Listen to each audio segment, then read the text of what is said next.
Selamat pagi mahasiswa semuanya.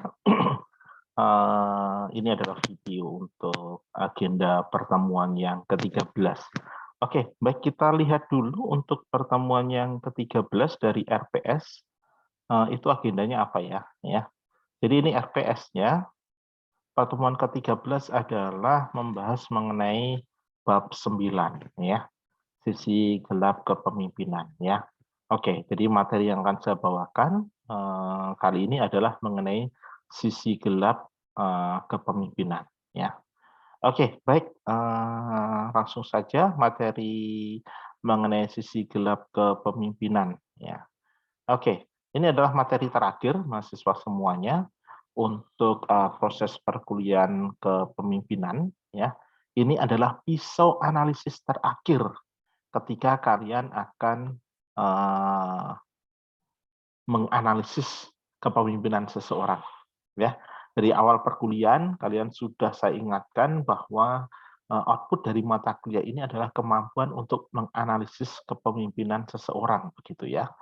Dan ada banyak pisau analisis, mulai konsep dasar kepemimpinan, nilai etika moral, ya, kemudian gaya kepemimpinan, terus mengenai bagaimana pemimpin itu memotivasi dan seterusnya begitu. Dan yang terakhir ini adalah sisi gelap kepemimpinan. Jadi hampir semua pemimpin itu memiliki sisi gelap kepemimpinannya. Pertanyaannya, Pak, bagaimana sih saya bisa melihat sisi gelap kepemimpinan seseorang? Ya, nah itu bisa dilihat dari kegagalan dia di dalam menjadi pemimpin, begitu ya. Nah, menurut teorinya Kurbi dan kawan-kawan, ya, penyebab ya dari kepemimpinan yang buruk begitu itu ada 3, ya. Yang pertama itu faktor individu, yaitu perubahan tujuan. Yang kedua adalah faktor inkompetensi manajerial. Yang ketiga adalah faktor penurunan kualitas manajerial. Ya, oke. Contoh misalkan Soeharto pernah menjadi presiden selama 32 tahun, akhirnya mengundurkan diri, ya karena desakan dari rakyat. Mengapa sampai itu muncul begitu? Dia harus mengundurkan diri. Nah, dari teorinya Kurpi dan kawan-kawan kita bisa menganalisis dari mana ya? Apakah dari faktor pertama individu yaitu perubahan tujuan, yang kedua inkompetensi manajerial atau penurunan kualitas manajerial ya. Misalkan itu atau Soekarno ya. Soekarno itu sampai dikudeta ya. Kenapa kok dia bisa dikudeta? Faktor apa? Nah, ini bisa dilihat dari 3 faktor ini, ya. Nah, ini adalah teori umum ya dari Kurbi dan kawan-kawan yang bisa menganalisis bagaimana sisi gelap kepemimpinan seseorang. Jadi kepemimpinan seorang itu memiliki keburukan gitu, memiliki sisi gelapnya karena 3 faktor ini, ya. Oke, yang pertama faktor individu dan perubahan tujuan. Jadi sebenarnya seorang pemimpin ini sudah memiliki pengikut yang setia, sudah memiliki hasil yang dapat dilihat dan dinikmati bersama, punya visi dan misi yang sudah tercapai begitu. Tetapi dalam perjalanan waktu, eh, individu pemimpin ini merubah tujuan awal yang sudah ditentukan. Jadi dia merubah tujuan awal. Biasanya ini yang terjadi dengan para pemimpin politik dan pemerintahan. Ya, oke. Misalkan Soeharto. Soeharto itu kalau dianalisis sisi gelap kepemimpinannya itu karena faktor yang pertama, faktor individu. Ya, Soeharto ini sudah memiliki pengikut yang setia, sudah memiliki hasil yang dapat dilihat dan dinikmati. Pembangunan Indonesia, bahkan sampai dia disebut sebagai bapak pembangunan, sudah punya visi dan misi yang tercapai begitu ya. Tetapi dalam perjalanan waktu ya Soeharto sudah tidak lagi memikirkan negara, tetapi dia lebih memikirkan apa? Keluarganya. Ya. Maka korupsi di mana-mana, anaknya apa namanya menjadi ini, menjadi itu dan seterusnya begitu ya. Nah, intinya di sini ada perubahan tujuan individu. Bukan lagi visi misi untuk negara tapi untuk pribadi, ya. Nah, banyak pemimpin-pemimpin politik, pemerintahan itu tumbang karena ini. Ya, banyak sekali. Presiden A, Presiden B begitu ya. Nah, dia tumbang punya sisi gelap karena ini ya. Perubahan tujuan. Husni Mubarak dari Mesir begitu juga sama ya. Dulu awalnya memperjuangkan rakyat, sekarang memperjuangkan diri sendiri dan keluarga. Nah ini ya biasanya sisi gelap dari kepemimpinan tokoh politik dan pemerintahan itu biasanya karena faktor yang pertama ini ya, faktor individu. Yang kedua, menurut Purbi, sisi gelap kepemimpinan bisa jadi karena faktor inkompetensi manajerial. Ya, cirinya begini. Satu, ketidakmampuan pemimpin untuk melaksanakan 4 fungsi manajerial, yaitu dia tidak memiliki kompetensi untuk planning, organizing, leading, dan controlling. Sehingga visi misi yang sudah ditentukan tidak dapat dicapai dengan baik. Visi misi ada, tetapi dia tidak memiliki kemampuan untuk mencapai visi itu. Ya, biasanya ini terjadi dalam organisasi bisnis atau perusahaan yang dibangun oleh keluarga atau family business. Ya, konkretnya apa, Pak? Konkretnya misalkan saya tidak akan menyebutkan nama perusahaannya secara jelas ya. Ada perusahaan jamu A begitu ya. Nah, perusahaan ini sudah jaya sekali ya, sudah sukses begitu ya. Sebagai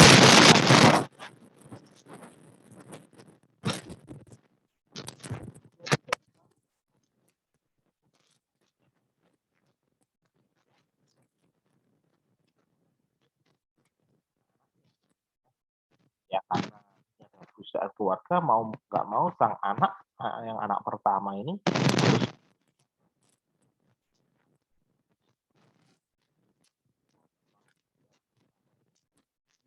harus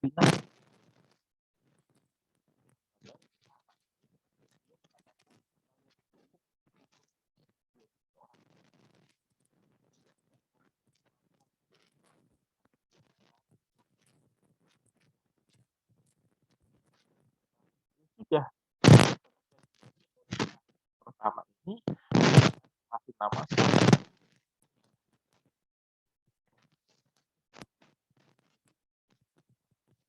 kedua ini tidak mampu meneruskan perjuangan dari generasi pertama ya. Karena apa? Inkompetensi manajerial. Sebagai pemimpin ya, dia tidak mampu menjalankan fungsinya dengan baik. Sisi gelap kepemimpinan karena contohnya bisa dipahami karena persiapkan. Tapi kan ada juga yang merasa mampu ya, merasa bisa menjadi manajer yang baik ya. Ya sudah dia mengejar posisi itu ketika dia sudah menjadi posisi pemimpin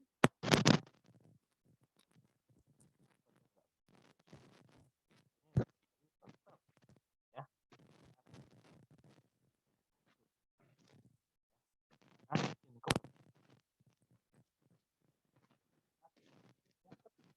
Adalah faktor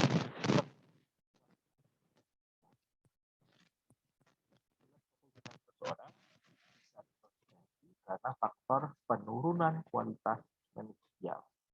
Pada masa kepemimpinannya, organisasi sudah pernah mencapai masa kejayaan. Visi misi sudah berjalan dengan baik dan maksimal, tetapi pada akhirnya merosot seiring penurunan kualitas manajerial pemimpin. Biasanya terjadi dalam organisasi di mana pemimpinnya tidak mau diganti, padahal kemampuannya sudah menurun. Jadi ini terjadi pada sosok pemimpin yang tidak mau diganti.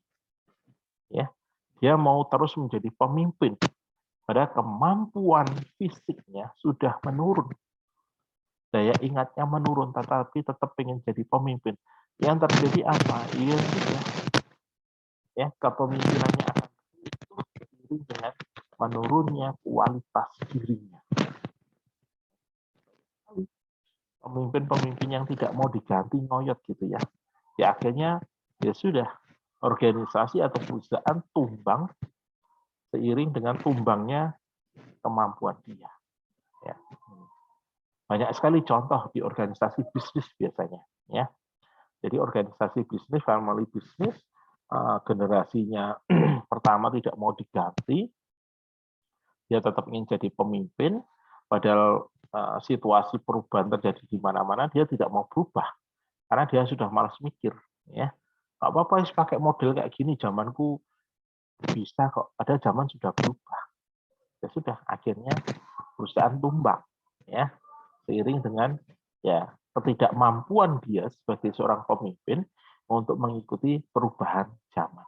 Ya, nah, ini sisi gelap kepemimpinan seseorang karena faktor penurunan kualitas manajemen. Ya, jadi ini mahasiswa di materi terakhir ini sangat-sangat sederhana sekali. Saya hanya mengambil satu teori saja dan karena ini sederhana, saya berharap kamu bisa menggunakannya dengan lebih baik. Ya, jadi nanti ketika kalian menganalisis kepemimpinan seseorang, misalkan Soeharto tadi, dia punya sisi gelap kepemimpinan, ya, yaitu di demo sehingga mundurkan diri, maka kamu bisa menganalisis kenapa sih demo itu muncul, ya, kenapa dia sebagai pemimpin itu ditentang, kenapa sebagai pemimpin itu dia dicopot, ya, kenapa sebagai pemimpin itu dia akhirnya harus melepaskan jabatan. Ya.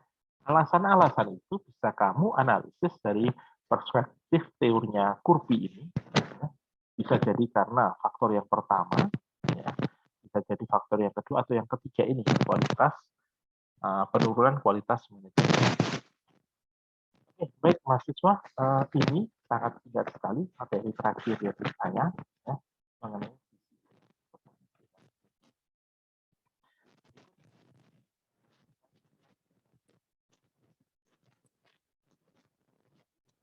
minggu depan. Jadi kalau ikut RPS, agennya minggu depan pengumpulan makalah. Ya, nah ini kuis besar terakhir. Itu pengumpulan makalah eksplorasi kepemimpinan timur. Kalau melihat ya, itu persis seperti kuis besar 3. Ya. Cuma temanya berbeda. Kalau kuis besar 3 itu kepemimpinan barat, negara barat, sekarang adalah negara timur. Ya. Berarti mana? China, Jepang, ya. Asia itu kan masuk negara timur gitu ya. Masuk India ya, termasuk kemudian ini Indonesia ya. Nah, silahkan analisislah bebas tokoh pemimpin yang ada di negara-negara timur ya, negara Asia begitu. Baik, itu saja Pak, dikumpulkan kapan ya, seperti bis besar 3 ya, dikumpulkan pada waktu jam perkuliahan. Deadline-nya adalah jam perkuliahan ya. Oke, kemudian pertemuan ke-15, pertemuan terakhir itu tanggal 1 Juni ya. Saya nanti akan di situ memberikan review perkuliahan sekaligus soal UAS. Ya, jadi soal UAS akan saya bagi pada waktu pertemuan ke-15, 2 minggu lagi ya. Oke. Ya, baik mahasiswa semua, itu saja materi pertemuan 13. Terima kasih, mohon maaf kemarin ya tidak bisa mengajar karena ada urusan begitu yang tidak bisa saya tinggalkan ya. Oke, terima kasih, selamat beraktivitas kembali.